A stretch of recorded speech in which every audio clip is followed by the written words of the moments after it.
नमस्कार, मैं हूं आपका दोस्त विजय विद्रोही। आप मुझसे जुड़ चुके हैं, इसके लिए आप सबका तहे दिल से शुक्रिया।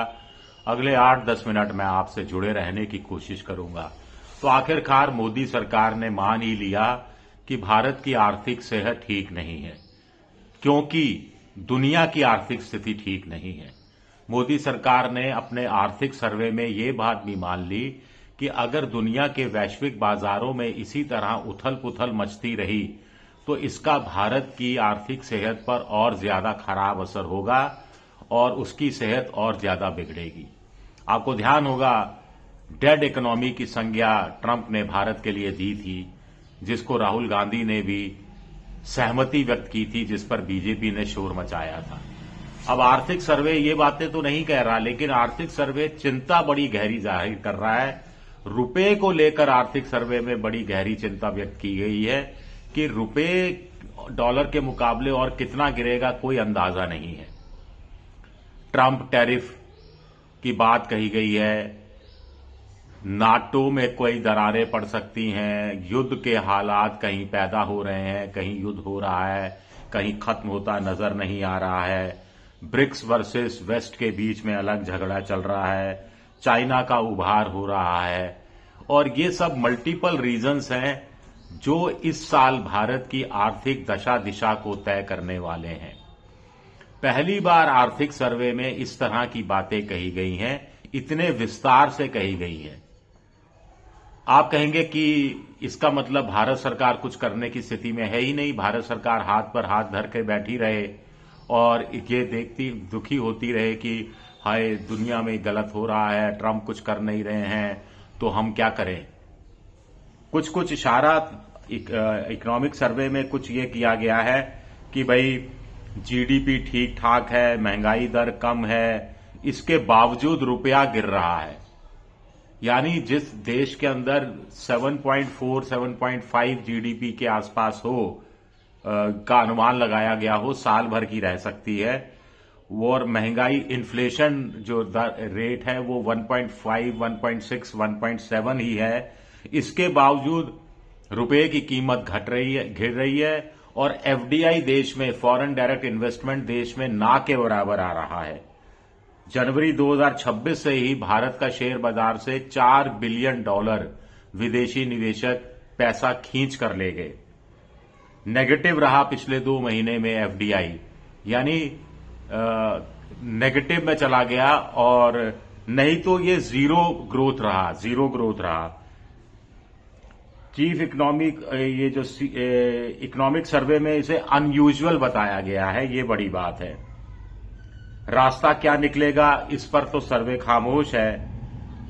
कुछ चीजें ये कही जा रही है कि अमेरिका एआई पर बहुत कुछ डिपेंडेंट है, आर्टिफिशियल इंटेलिजेंस पर। उधर रुचिर गुप्ता जैसे जो बाजार में पैसा लगाने की सलाह देने वाले होते हैं, उनका कहना है कि ये एआई एक बबल है जो इस साल फट सकता है, और अगर एआई नाम का बबल फट गया अमेरिका में तो अमेरिका की बड़ी बड़ी मार्केट क्रैश कर जाएंगी और भारत के शेयर बाजार पर, भारत के पूंजी बाजार पर इसका बहुत बहुत विपरीत असर पड़ेगा।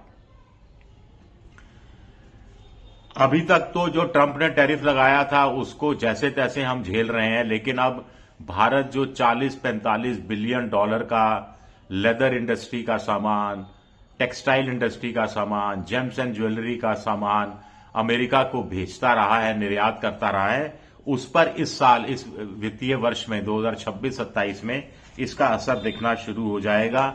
और ये लेबर इंटेंसिव उद्योग है, यहां हजारों लाखों की संख्या में मजदूर काम करते हैं, ये रोजगार देने वाला उद्योग है, तो रोजगार पर इसका बड़ा असर पड़ेगा।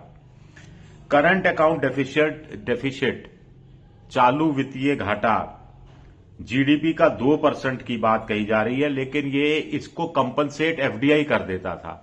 अब एफडीआई तो आ नहीं रहा, इस साल भी नहीं आएगा, ऐसी आशंका व्यक्त की जा रही है। तो जो 130-140 बिलियन डॉलर रेमिटेंस, यानी विदेशों में भारत के जो 2.5-3-4 करोड़ लोग रहते हैं, जो वहां कमाते हैं और पैसा अपने घर वालों को यहां डॉलर के रूप में भेजते हैं, प्लस सर्विस सेक्टर से जो भारत कमाता है, वो भी इतना नहीं है जो भरपाई कर सके सीएडी की, ये एक बड़ी चिंता की बात है और इसका दबाव रुपए पर बढ़ रहा है। अभी 92 रुपीस के आसपास $1 है, ये आगे बढ़कर 94 होगा, 95 होगा, 96 होगा, कुछ कहा नहीं जा सकता। भारत में बड़ी कंपनियां पैसा रोक कर बैठी हैं क्योंकि उनको समझ में नहीं आ रहा कि वो पैसा लगाएं तो कब लगाएं, कहां लगाएं, किस उद्योग में लगाएं। सब कुछ ट्रम्प टैरिफ पर डिपेंड करता है कि कंपनियों को के पास कोई क्लैरिटी नहीं है, कुछ चीजें उनके पास हकीकत नहीं है, कोई अंदाजा नहीं लगा पा रहे कि इस साल ट्रम्प टैरिफ कितना रहेगा। 25% रूस पर जो के कारण जो भारत पर लगाया गया था वो हट जाएगा, घट जाएगा, नहीं हटेगा। 25% बाकी का है, ट्रम्प से डील हो जाएगी कि नहीं होगी। डील हो गई तो 25% की जगह क्या ये टैरिफ 20% हो जाएगा, 18% हो जाएगा, 15% हो जाएगा, 10% हो जाएगा।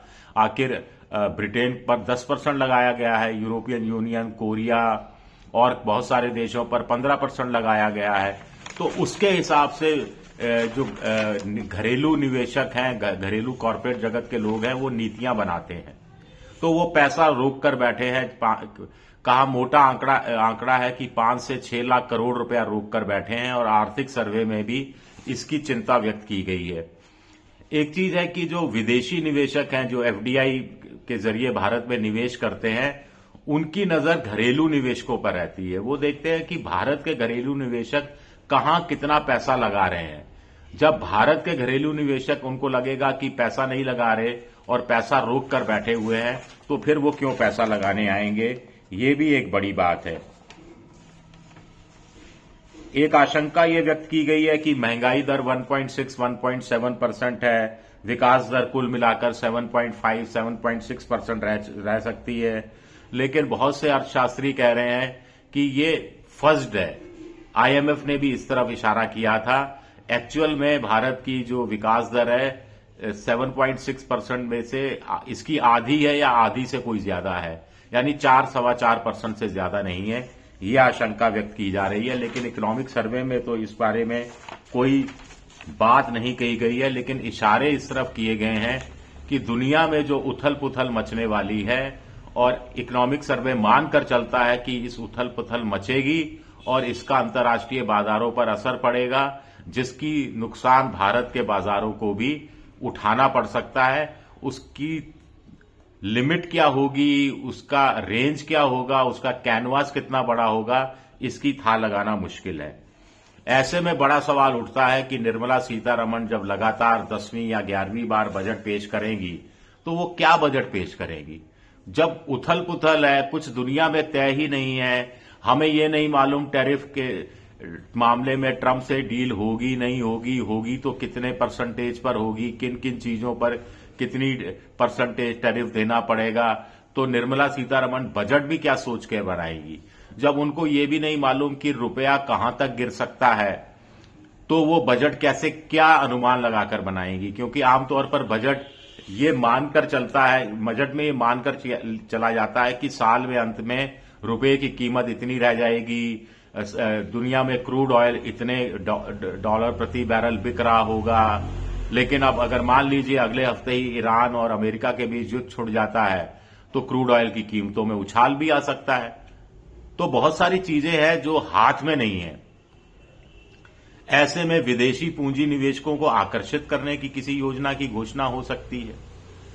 ट्रम्प टैरिफ और बाकी दूसरी चीजों की मार जो भारत के उद्योगपतियों को झेलनी पड़ रही है, एमएसएमई सेक्टर को झेलनी पड़ रही है, उनको कुछ घाटे की भरपाई करने वाला ये बजट साबित हो सकता है। इसके अलावा तो कोई नई चीज कम से कम इकोनॉमिक सर्वे के हिसाब से तो दिखाई नहीं देती है।